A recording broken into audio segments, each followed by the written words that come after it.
My name is Loice Ongwela. I used to be called Sirawa.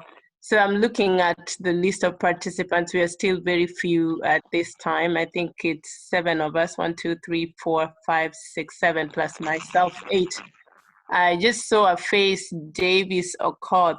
That's a face that I recognize. It seems people are growing old now. But I'm so grateful. Dorcas, I do want to thank you in a special way. So for the new sisters that we are just meeting tonight, I don't know if you guys can see me. I'm trying to put my video, but it's not letting me. And so I'm just going to go ahead and share my screen. And you guys tell me if you can see my screen. Yes. Okay. All right. So I was born, raised in East Africa. Most of you are in East Africa. I love home. I'll be coming. I was supposed to be there this week, but as you all know, we have to quarantine. So my heart is out there with you guys. I am in California now. I live in the Bay Area, and the Lord in His goodness has brought me a long way. I went to Alliance Girls. We were with Dorcas in the same school. Dorcas was 1 year ahead of me. And Dorcas, I still remember us playing basketball on Sabbath. And we had to get a broken ankle at some point there. But the Lord in His goodness gave us grace, and Dorcas healed from that. And I learned a big lesson from that ankle injury from you, Dorcas. Anyway, you might not remember.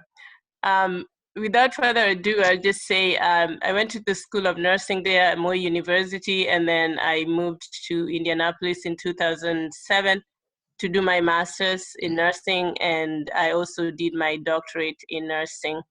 All these were enabled by the grace of God. I did not have any money to come to the United States, but with God, all things are possible. So He led me through school. It's very expensive, especially nursing school in the United States.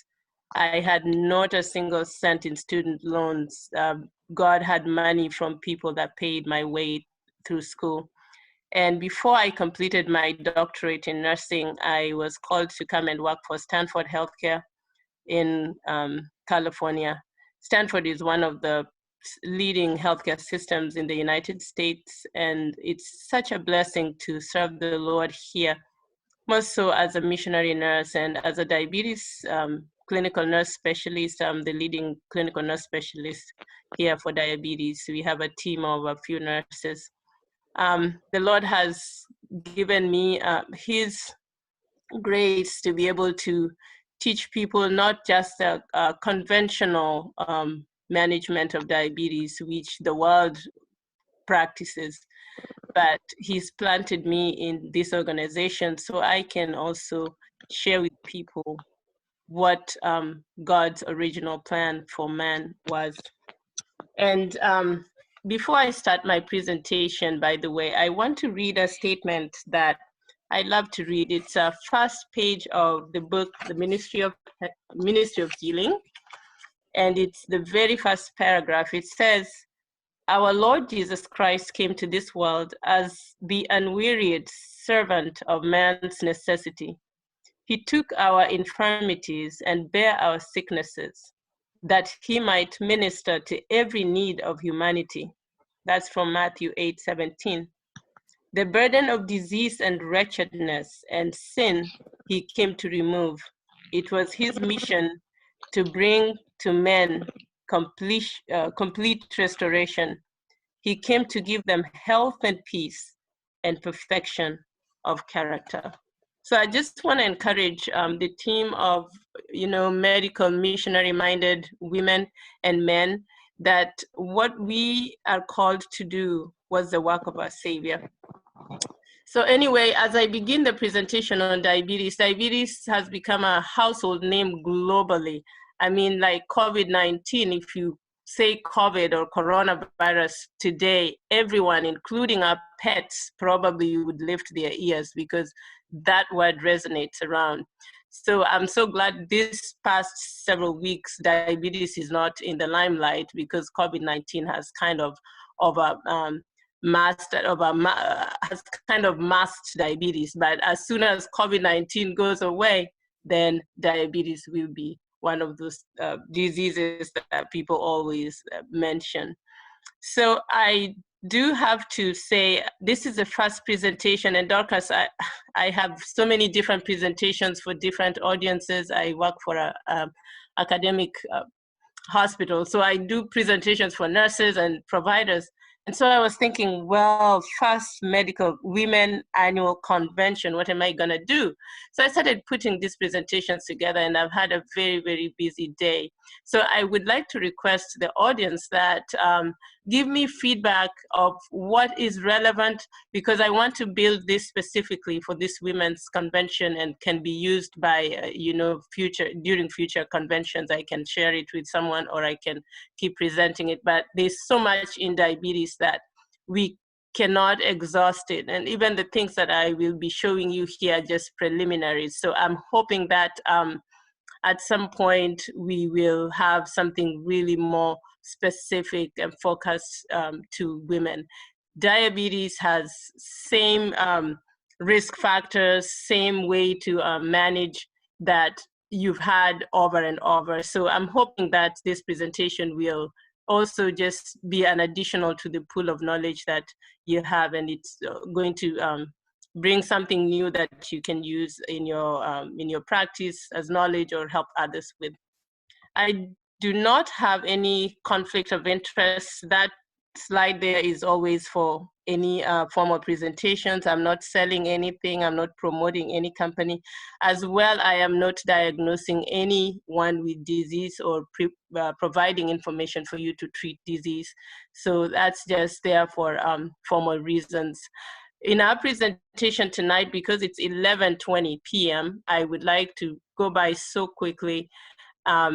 I'm only going to address a few objectives. So I'll talk about diabetes as a global pandemic, so we can see the far-reaching extent of this condition in the world.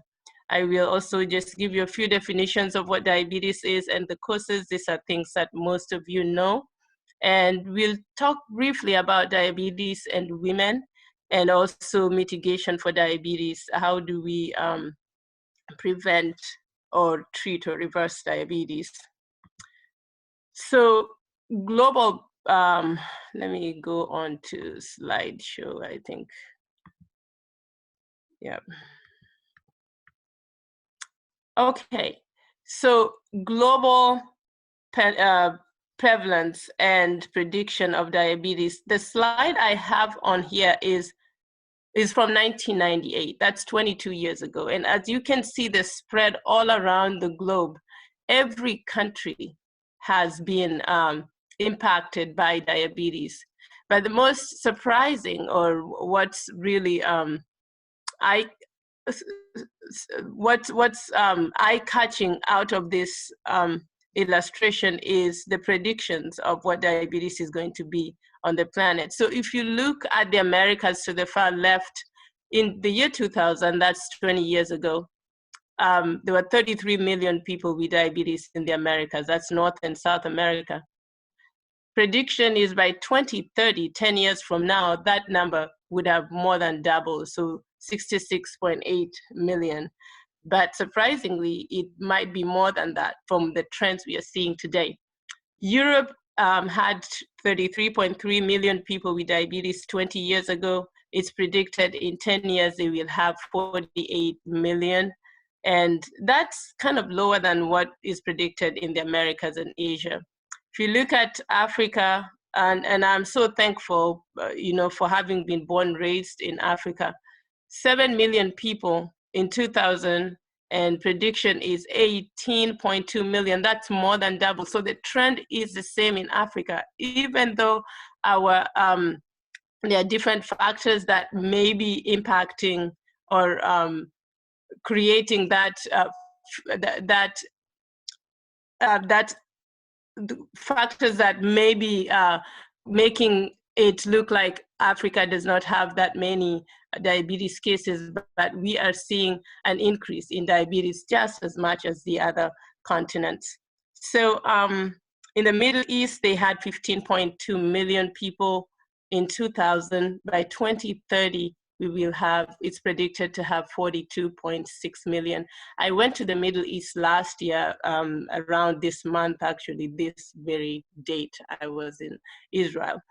And I passed through Egypt and Jordan and into Israel, and you will be amazed the kind of foods that people eat in these regions.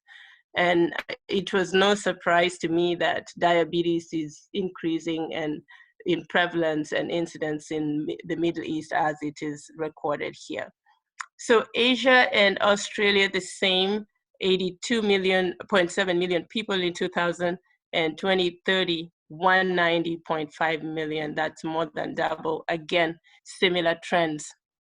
Someone said diabetes is the third most populous country on the planet. If you add all the people that have diabetes, you have a whole country the size or as populated as the United States.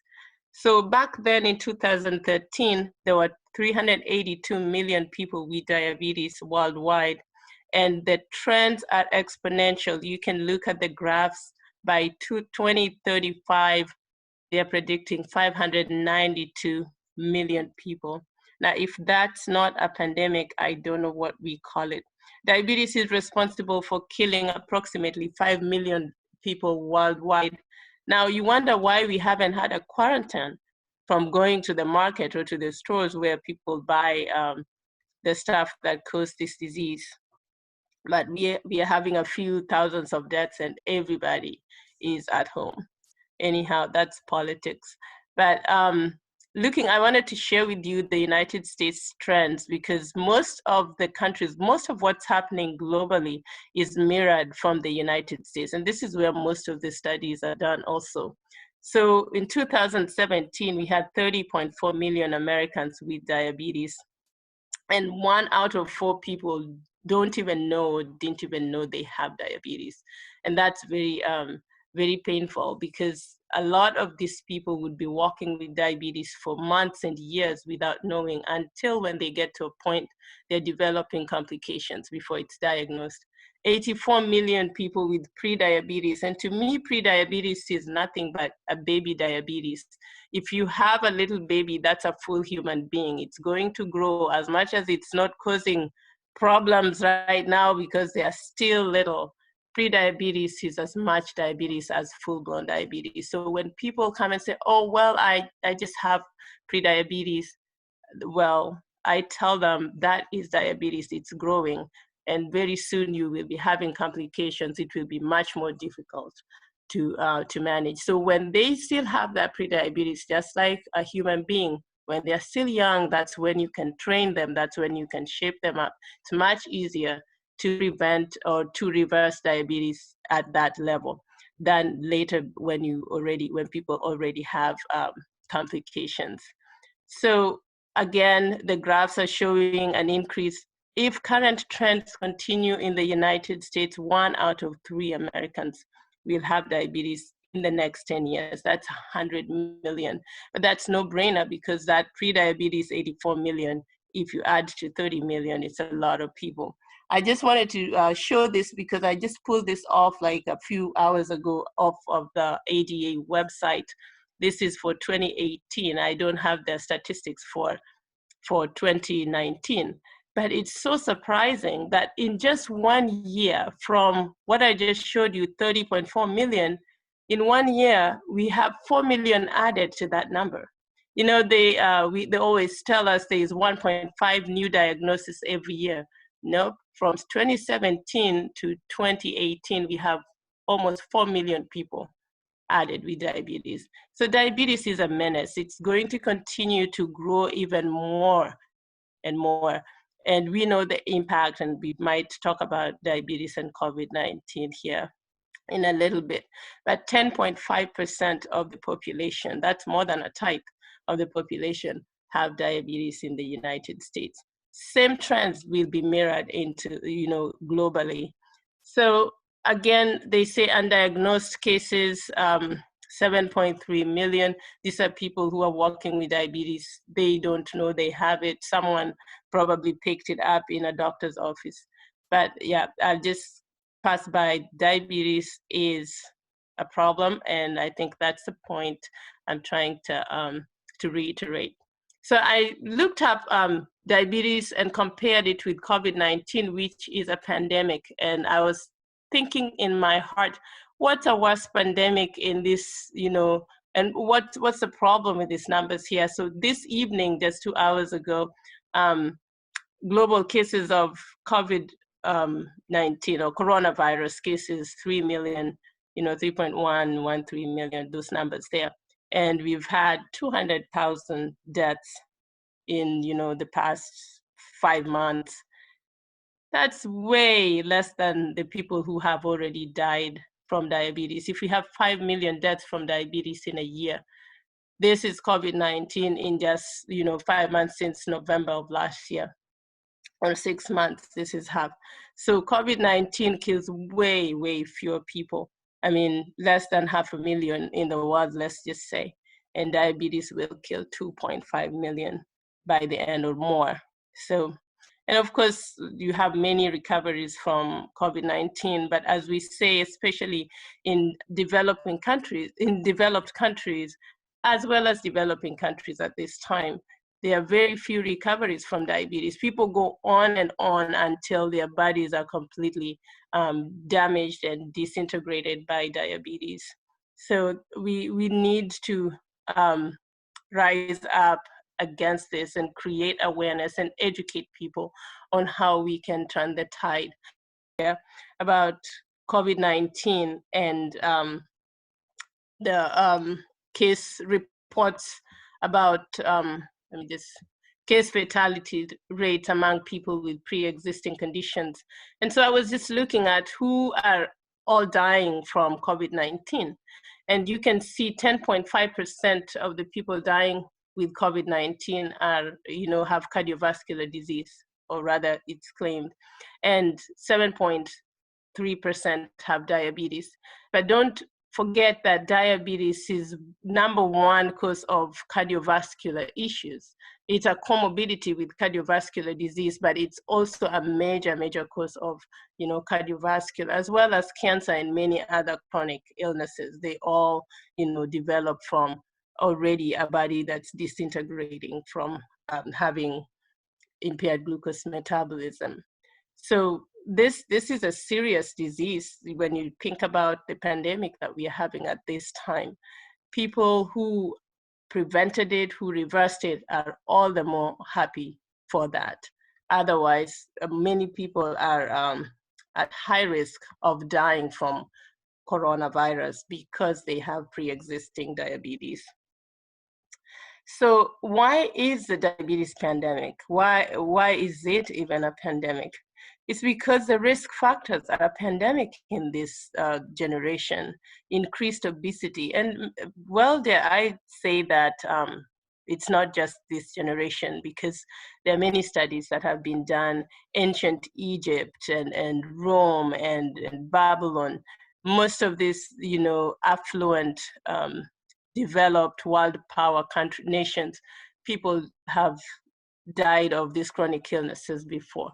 So I think it's just the same trend, but in this particular time generation, we are seeing more and more increase in obesity and, overweight, overeating, and more and more decrease in physical activity, and more people are living sedentary lifestyles as we become more affluent. Our means and modes of transportation change. So there we go with, the risk factors for being sedentary. Of course, increased use of substances, harmful substances such as tobacco, alcohol, and recreational drugs. So I live in California, and many of my patients, especially young people with type 1 diabetes, are into marijuana because it is legalized. And I always find, a chance to discuss with them the negative impact of recreational drugs on their health. I mean, even just generally speaking, drugs, substances like marijuana change change behavior apart from making you not think properly or think in a rational way. It causes you to have unsatiable hunger, so you want to eat all the time. So, but this is legal. It's it's a recreational, pleasurable substance to use, and people are just using it freely. So that's a big problem right now. And as states keep legalizing these kind of substances, we are going to see more and more degradation. Of course, use of many prescription drugs at this time.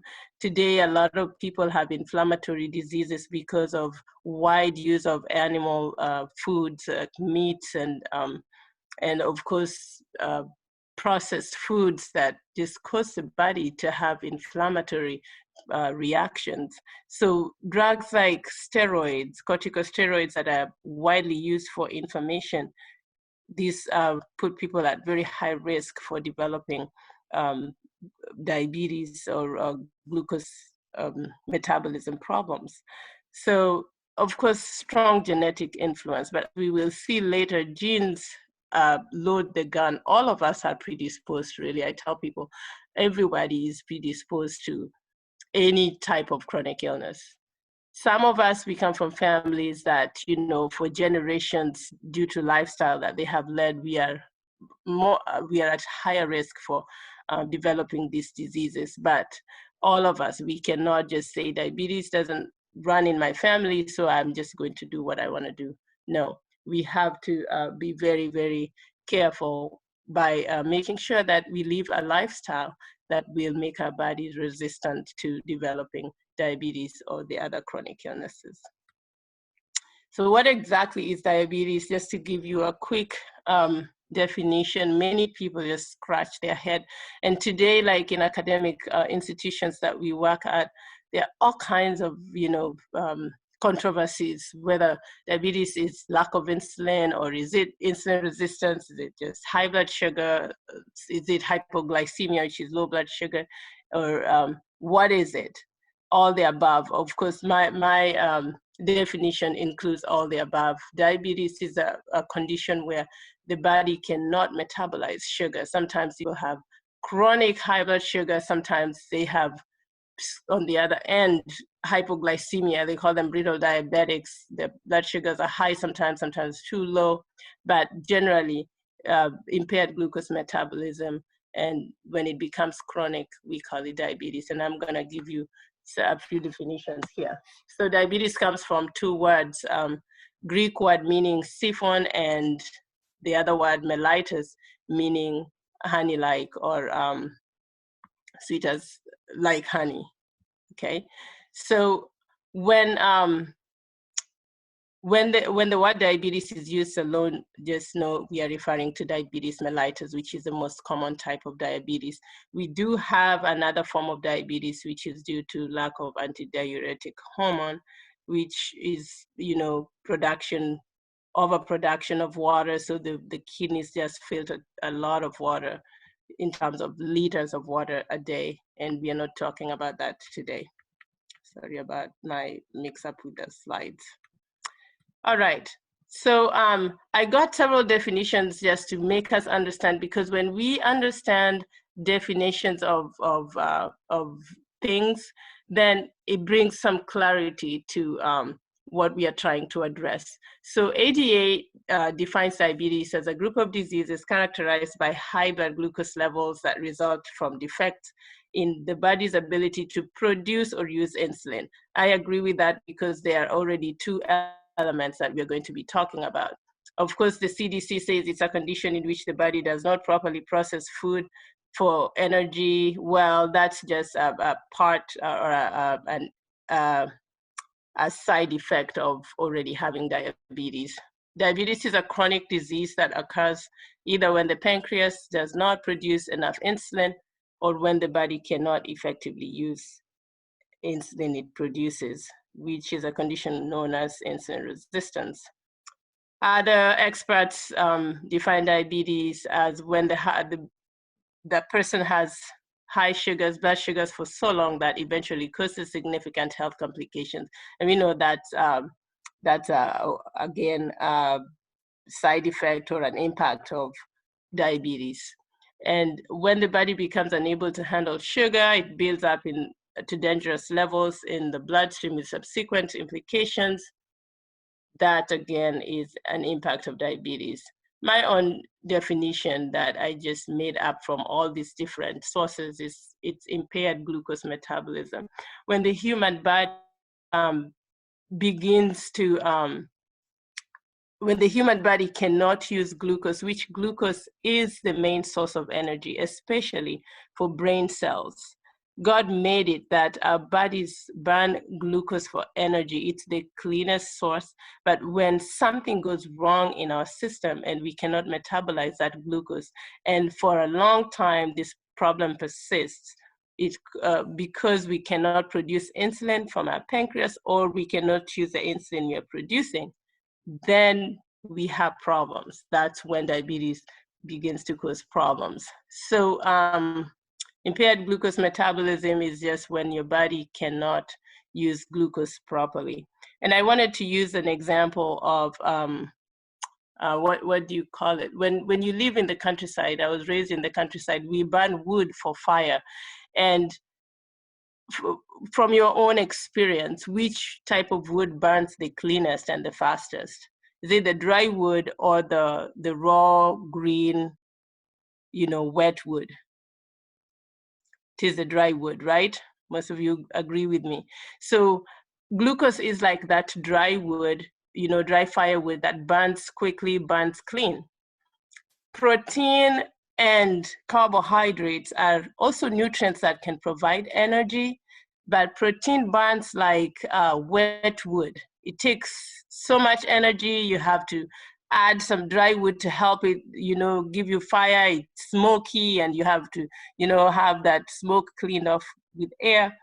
And then fats burn like tires. If you know the car tires, that leathery type material, it burns slow, it is sticky and smoky, it does not work well. And that gives us a clue on when people suggest diets that are high in fat and protein for diabetes, which is very common recommendation today in most of our major hospitals. They tell patients don't eat carbohydrates, just eat protein and fat because they don't produce sugar. That's very dangerous recommendation, because this body is going to try to burn the fats or burn the protein to get energy. And as a result, we'll be producing a lot of smoke-like substances, so nitrates, substances that will cause other problems like damage to the kidneys and inflammation in the body. So we don't want to give people advice to eat fats and protein and avoid carbohydrates. Yeah, so the very complex process that I wanted to just quickly explain how glucose metabolism occurs. So whenever we eat food and we chew it up in our mouths, it starts mixing. Someone might need to mute their. You can mute your.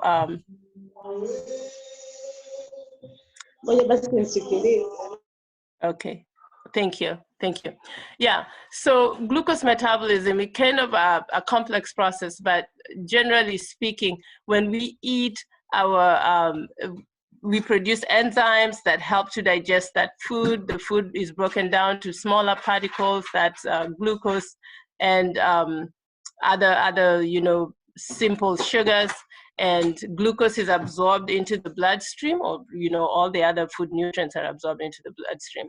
But of interest is that glucose. So glucose goes into our bloodstream, and it's taken out of the bloodstream. As soon as it hits the bloodstream, the pancreas begins to produce insulin, a lot more insulin, to help take that glucose into the cells. Now think of insulin as a key that opens your cells so glucose can go in. Now, a lot of times when our cells are blocked, they're gooey with fat, insulin cannot open. It's like the lock is gooey, so insulin cannot open those cells, and so sugar cannot go in. Insulin is the transporter. It takes sugar with it to the cell, opens the cell, and puts sugar into the cell. That's what that complex process is about. But what happens when people are developing diabetes, or when people have diabetes, is the sugar that you have digested goes into your bloodstream, and you do not make insulin. So those people are called, have what we call diabetes type 1. People with diabetes type 2, which is the most number of people with diabetes on the globe, 95% have type 2 diabetes. They do have insulin. In fact, many of them make a lot of insulin because their blood is full of sugar. And so this insulin is trying to get the sugar into the cell. It cannot, because of what I just explained. The cells are probably gooey with fat. They are covered with fat around. And that fat comes either from the food we eat, or just fat that's stored in our bodies. That's why obesity, being overweight, is such a problem with developing diabetes. So anyway, when blood glucose levels stay so long in the bloodstream, so if blood glucose levels stay high in the bloodstream, it begins to damage the blood vessels. So sugar sometimes acts like a little sword or a knife as it's passing through those fine blood vessels. It starts to chop off the sides of the walls of the arteries. And in a reaction, the body produces more cholesterol to kind of make patches to heal those blood vessels. And as the cholesterol is trying to heal the blood vessels, the arteries become narrower and narrower. And what happens, blood does not flow freely to different parts of the body. And if it happens that the blood is not going to the heart, that's how people develop heart attack. It's because the cells die for lack of blood, lack of nutrients and oxygen. So you see how diabetes is such a friend or a brother to heart disease or strokes. If those blood vessels of the brain are damaged with that sugar and cholesterol fills them up, blood does not flow to the brain. It causes strokes. If it happens in the kidneys, same thing, kidney failure. So many people are going into dialysis because they've had diabetes for a long time. Same damage.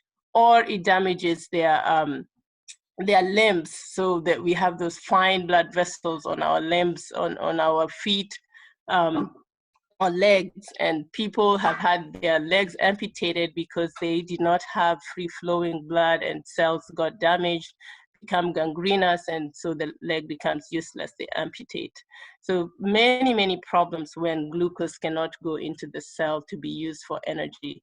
That accumulation of glucose in the cell is very dangerous.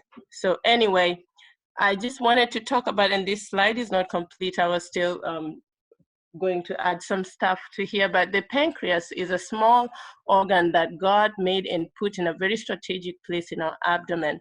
So the pancreas has two main functions. One is exocrine and the other is endocrine. So exocrine is production of enzymes for digestion of food. And the endocrine is production of insulin and glucagon, which are the metabolic enzymes. So by metabolism, I've explained, is, turning the digested food into energy and, for growth and all the different functions of our body. Now, a lot of people today, you've heard of pancreatic cancer. People are having their pancreas removed. A lot of people who get their pancreases removed, they die of malnutrition just because of how important that organ is. It's a very small organ, and it just seems like we are living in a world where even body parts are not respected that much. If my appendix is bothering me, just cut it out. If my pancreas is bothering me, just take it out. Those organs are very vital for our survival. So the pancreas has several parts, and I just put that on the slide: the head, the neck, the body, and the tail. In the body of the pancreas, you have those little endocrine cells, especially the ones I'm interested in are the beta cells, which produce insulin. The alpha cells produce glucagon, but insulin is the main hormone that we're interested in when we are talking about diabetes. Though glucagon is also very important. This is why I tell people, if you have to preserve your pancreas, keep it whole, because some people think, oh, I'll just take off my pancreas and then I'll take insulin, I'll inject insulin. No, God was very wise in putting the cells together, the alpha cells and beta cells, because both glucagon and insulin work together in action, one storing the sugar away and one helping to break it when it's needed. So it's very, very important that we pay attention to our pancreas. Very, very important organ. So the beta cells, of course, secrete insulin that stabilizes our blood sugars. For people with type 1, they have damage to the beta cells, and there are there's several very good studies that show early exposure to very high-fat diet, especially that of dairy origin. So mothers, if you can, by all means, not give your child cow's milk, dairy milk, or goat milk, other animal milk, not good for the human metabolism, just because some studies have found that the beta cells of the pancreas are very similar to the cow milk protein, the structure of the cow milk protein. And as the baby is exposed to this cow milk, the body produces antibodies against the protein from the cow milk. And then the same antibodies attack the pancreatic beta cells and damage them. So milk, cheese, I live in the United States, so cheese is a big deal. But out there in Africa, you know, the things that affluent countries do always flow over to our country. So if you can avoid cow milk for, you know, little children and anyone anyway, humans don't really need milk from other animals. So once we are weaned, we really don't even digest milk that well. So it causes us a lot of problems, and diabetes type 1 and lots of other things, allergies, asthma, are caused or high risk for people who use milk, especially from early age. So anyway, that's ad-libbing, but people with type 2 diabetes produce insulin, but they are resistant to that insulin. So as I explained before, resistance is just the cells are not opening this, they're repelling the insulin. They cannot be opened so the sugar gets in. And a lot of people who have more than their normal weight have this condition of insulin resistance. So anyway, when you have insulin resistance, it forces the pancreas to work extra hard because there's more sugar in the blood and the pancreas is trying to keep you alive. So it starts producing a lot more insulin, and we end up with a condition called hyperinsulinemia. And a lot of people who are developing diabetes have much more insulin than the regular person. It's because their body is just flowing with insulin to help take that sugar from their cells, from their bloodstream into the cells. Hyperinsulinemia is very high risk for cancer and heart disease. Many studies have shown that hyperinsulinemia could be a risk factor or could cause cancer as well as heart disease.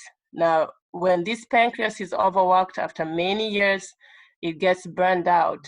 And that's when people with type 2 diabetes become like type 1s. They no longer make insulin. And so they have, they come to us to the hospital, we have to give them insulin. And this condition, there's good news. Many can reverse this condition because sometimes it's just the pancreatic cells are deactivated. They've passed out. They're too tired to work. And when they're given a break by, a good diet and healthy lifestyle, exercise, hydration, avoiding these processed foods and sodas, very high concentrated foods, the pancreatic cells will just resurrect. So I'll pass over this slide real quick. This is just how we test. If people start developing signs and symptoms of diabetes, some people don't know it for a long time. You know, they see their bodies are just swelling, they are getting fatter and fatter, and especially when people are eating good. You know, back home in Africa, when women are, you know, they're blooming, their volume is increasing, then we always relate that with, you know, good life, good status. But I want to encourage especially women who are not of European origin. We need to stay lean for the most part. This is how, you know, our genes were uh, designed from inheritance of past generations. So we do have what we call thrifty genes. We were never subject to a lot of food. We had food during harvest time, and then the years of famine, our bodies would keep the energy that we have stored to keep us through. But in these days, we have more and more food. We are living more and more sedentary lives, especially in the cities. So we increase in volume, and of course we develop insulin resistance, just, you know, without any resistance, because that's how um, insulin resistance develops. You add more weight and your cells become, you know, thickened with fat, and the rest is history.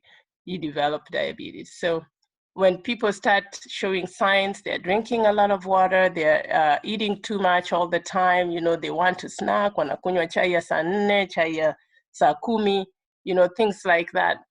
You want to have these people be checked by the doctor. And I always tell families in the United States, it's important that every home has a glucose monitor.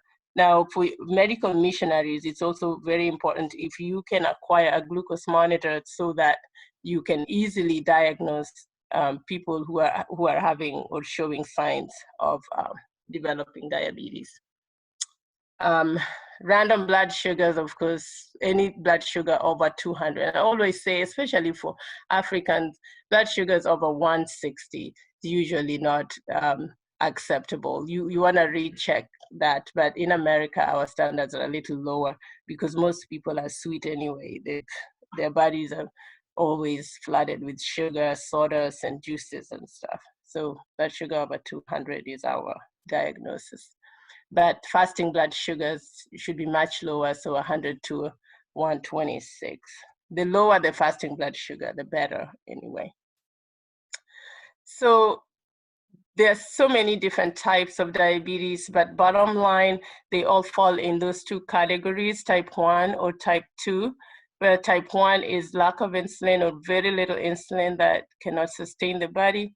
Type 2 is insulin resistance and also too much insulin, hyperinsulinemia at times, which eventually ends up into the pancreas not being able to produce insulin.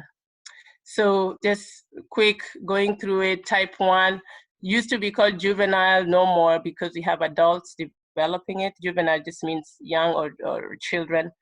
Only 5% of people with diabetes have juvenile, have type 1. Then, of course, we have gestational diabetes. I'll talk briefly about that, which is only specific to women.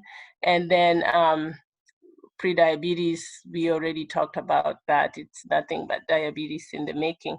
And then most people with diabetes have type 2. We have these other variants of diabetes, modified diabetes of the young, so type 1 happening, or type 2 happening in children.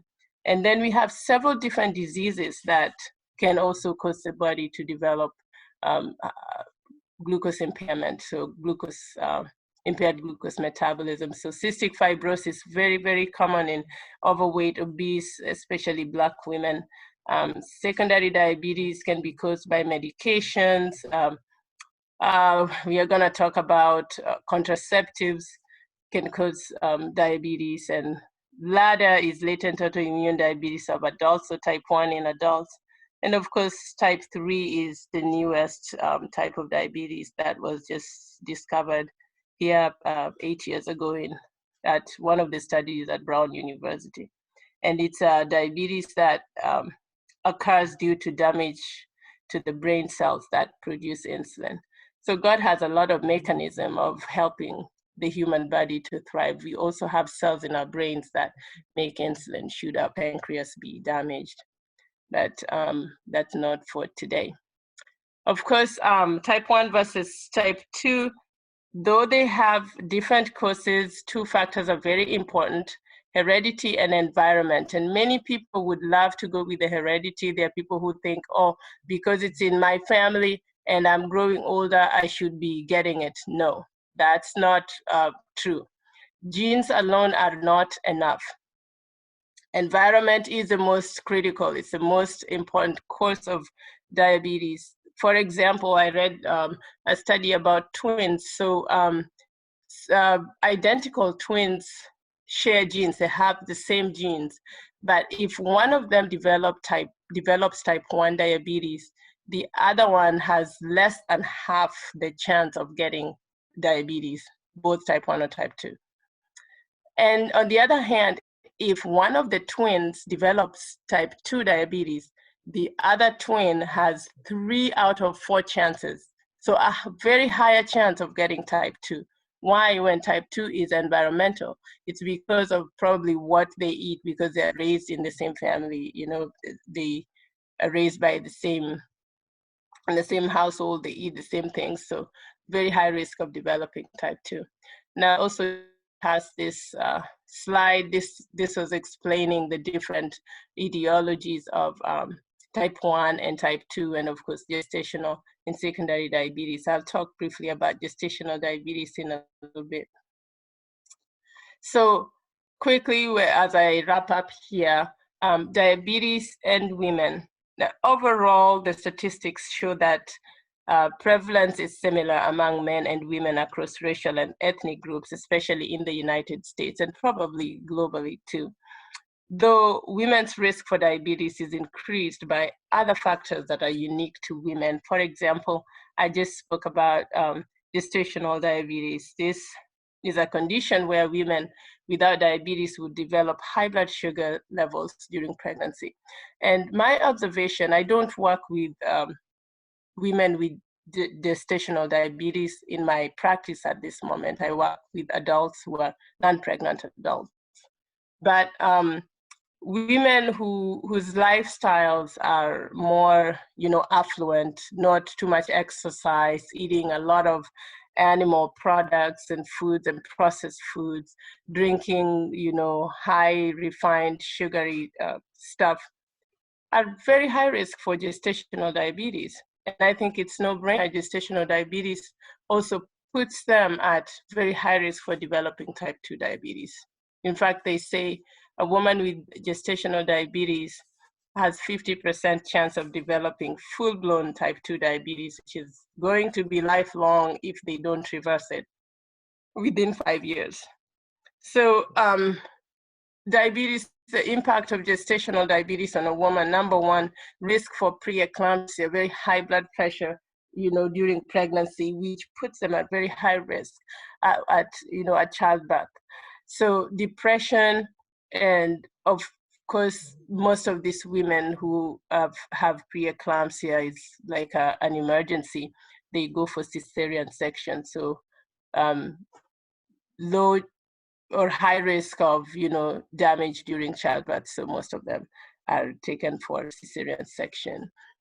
Then to the baby, there's very high risks for, having a large baby.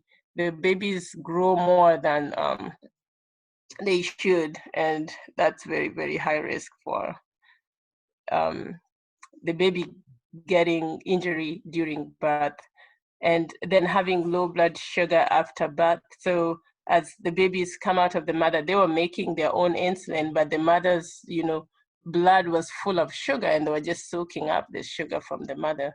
That's how they overgrow. But as soon as they come out, their insulin is very high, but now they don't have that environment with high sugar. Then they develop hypoglycemia, which can damage their brain cells. And so some of these children end up having they become slow of learning, or, they're impacted. And of course, jaundice, which is a very big problem with children. Even just normal children sometimes develop jaundice and damage to the liver. if untreated, it can also result in stillbirth. So that's diabetes in pregnancy. Long-term, children are at higher risk of being overweight and high risk of developing type 2 if their mothers had gestational diabetes. So women, it's very important to take care of self before and during pregnancy. And I think there's very many good counsels in the book Child Guidance that the author, Sister Ellen White, gives to mothers before, even conceiving children and during pregnancy, how to take care of self and what to eat. So I also wanted to talk about hormones, the contraceptive hormones that many women are being encouraged to use have been found in several studies to be associated with impaired glucose metabolism. So I read a study, this study came out in 2014, that showed that there are many alterations such as decreased glucose tolerance, increased insulin resistance, as we've been talking about, when women use these birth control hormones, contraceptives. And another study was very interesting. They were trying to show which contraceptives are better than others. So like they are not going to cause problems with diabetes, or they're not going to cause problems with glucose intolerance or insulin resistance. And that study found out that almost all the contraceptives were alike. There was no difference. They all impact blood glucose metabolism, and there's not one that's really better than the other. Though some of the studies found out that there was an injectable called Depo, and I haven't studied a lot of these birth control hormones for a long time, but there's an injectable one called Depo that was a worse culprit than most of the others. And of course, we know the birth control hormones can either be progesterone, or is it progestin and estrogen, or both combined. So I just wanted to make sure that, to share that with the women, that if someone is on birth control and they're going to consider having a baby, they're very high risk for gestational diabetes. And also they are going to be just high risk for developing diabetes, even if they never become pregnant again, just by using contraceptives. All right, so how do we reduce the severity and the seriousness or the pain of having diabetes?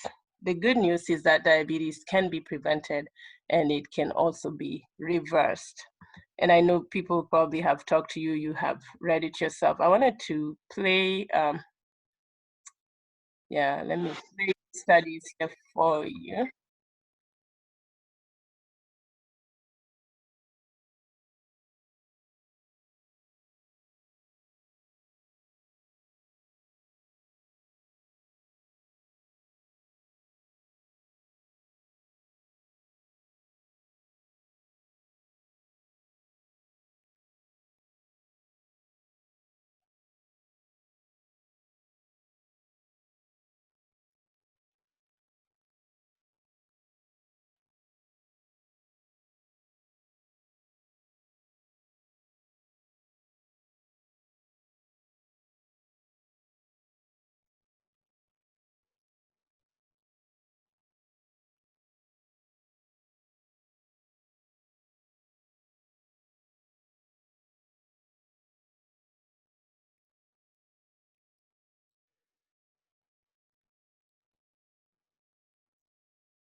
Hello.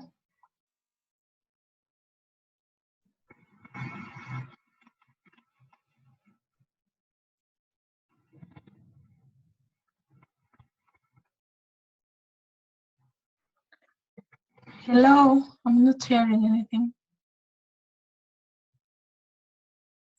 All right. So while many people would starve themselves so they can reverse diabetes, I think they used to call it slimming, we can eat better and lose weight and control blood sugar. So a lot of people, let me get back to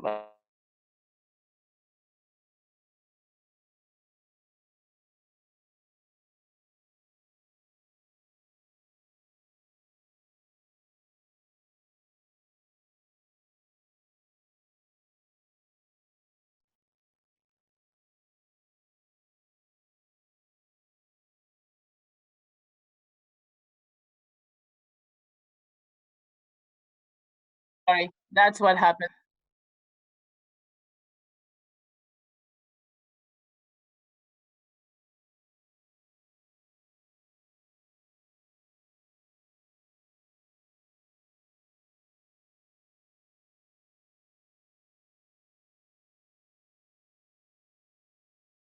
No, that's prediction for Sorry, guys. Africa. You can search for them on YouTube. They all would like to subscribe. They have very good. Gregor has lots of peer-reviewed journal studies that support the most effective way of mitigating diabetes. So this is Dr. O'Neill Bernard, and I have his book, Reversing Diabetes Naturally. Very, very important. I shared that book with my endocrinologist. She hasn't given me her feedback yet. So I would like to play for you another 2-minute one, and then I will be wrapping up, Dorcas. I'm so sorry for taking much time.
So I just want to pause at that and just give a quick explanation. There is a verse in the Bible that I read, and so many a times the way I critique studies and presentations that I read is if they speak according to what was already revealed by God in the Bible, then I know it's true science. So if you have been a Bible student and you read in Leviticus chapter 7, verse 20, it says, "In all your generations, thou shalt eat no fat or blood of animals." In fact, it specifies of ox, goat, or sheep. This fat can be used for sacrifice, but it shall never be eaten. So when you find science saying fat or saturated fat from animals causes lipotoxicity, that's why God was giving that instruction. Now, Moses and the children of Israel in the wilderness did not have the luxury of doing studies and random controlled trials. So God sometimes had to just tell them what to do, and 2,000 years later, someone will study and find out why that instruction was given. So many people who have the privilege to read the Bible can save themselves from a lot of these new pandemics and, or rather, chronic illnesses that are out of proportion in these last days. We do not even need to search in science what does science say, just following the mitigation instructions that God already put in place. So I wanted to add that. And also we can watch that video later, but I just wanted to show you that many experts today are giving the same recommendations for mitigation. So a healthy diet, a whole food plant-based diet is a preferred choice, avoiding sugars and saturated fats, and then achieving and maintaining healthy body weight. It's very tempting to look at people around that have more volume on their bodies and feel like, oh, well, I need to be fat. No, we don't need to be fat. In fact, many studies are now showing people who are leaner have higher chance of surviving COVID-19. They say not even 23, 24, 25 BMI, but 20 and 21 and 22 BMI. So the leaner you stay and healthy and strong, the better survival.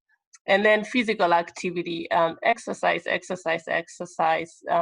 Those who live in the countryside can benefit from working in the farms. Those who live in the cities, there's much to do with, walking, you can garden, you can go up the hills. If you live in California, like I do, I have no excuse. It is beautiful. It's the hills out here. So always go out in nature and walk and exercise and enjoy, but useful exercise is one of the best things to do. Avoiding alcohol, tobacco, and substance use. And these are not just recommendations that, we are given out there or we just think them up. Every expert today, National Diabetes Prevention Program, this is a renowned US ADA program. The same thing, lifestyle will prevent and delay onset of diabetes type 2. World Health Organization, the same recommendations.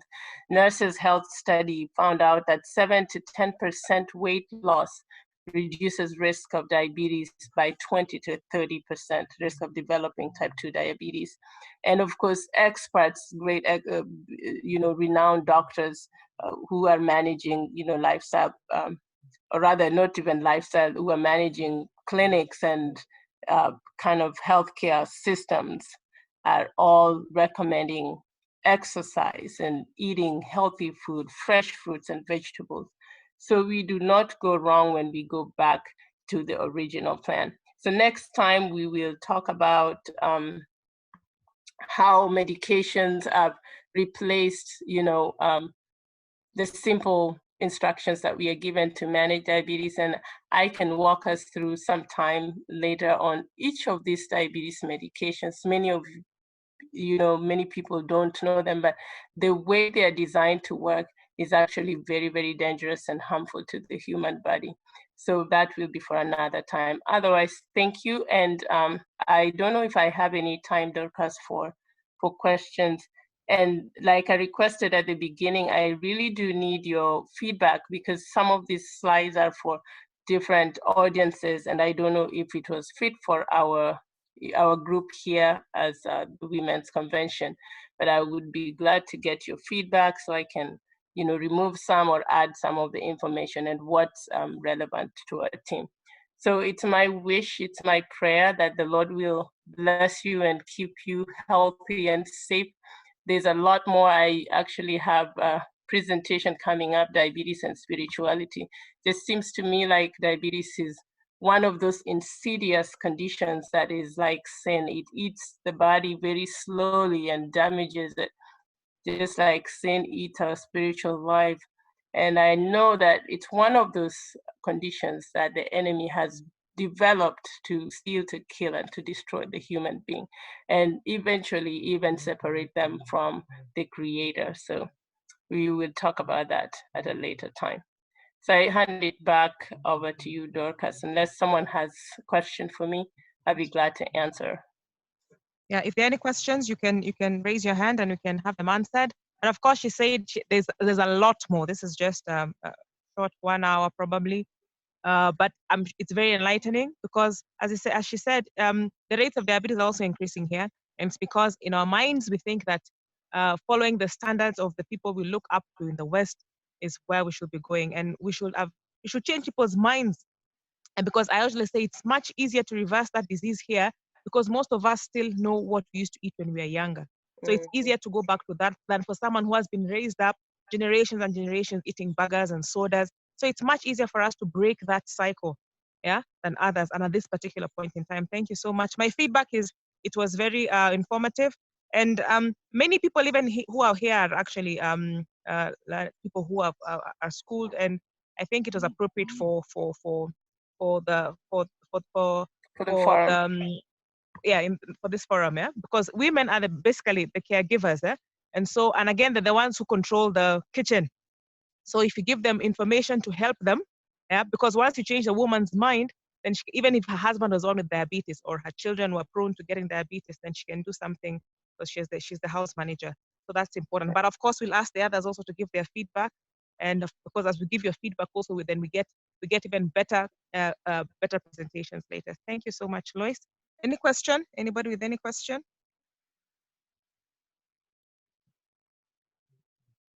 Okay, if there's none, anyway, during the training starting next month, we'll probably get more time to just go into more about spirituality, about the different medications. And it's good to know that because as many people think, I am affluent, I have insurance, I can always get my insulin, I can always get my drugs. They don't realize that they actually cause a lot of problems. Like insulin itself, you said, increases your risk for cancer, causes problems with the body tends to build up more adipose, making the insulin resistance even more. So people need to know, and it's not it's a false sense of security. So that the best thing is actually to kick out that disease because it is possible. So we'll have you in the course of the month because, as I said, the more the better. The more presentations, when you even advertisement, people repeat and repeat for people to believe lies. So how much more if we have the truth? Repeat and repeat so that people may be able to make the right changes in their lifestyle. Thank you so much. If there's no question, then we'll just finish with a word of prayer. Sure. Our Father and our God, we thank you so much for Loice, and we thank you, Lord, for what she has presented. For those who have benefited and will continue to benefit through this, that we may be agents of change and maybe bring light to the world as we help people alleviate suffering, both physical, mental, and spiritual. Thank you so much, and continue to bless us. Bless Loice abundantly. Even as she goes to sleep, we ask that your angels and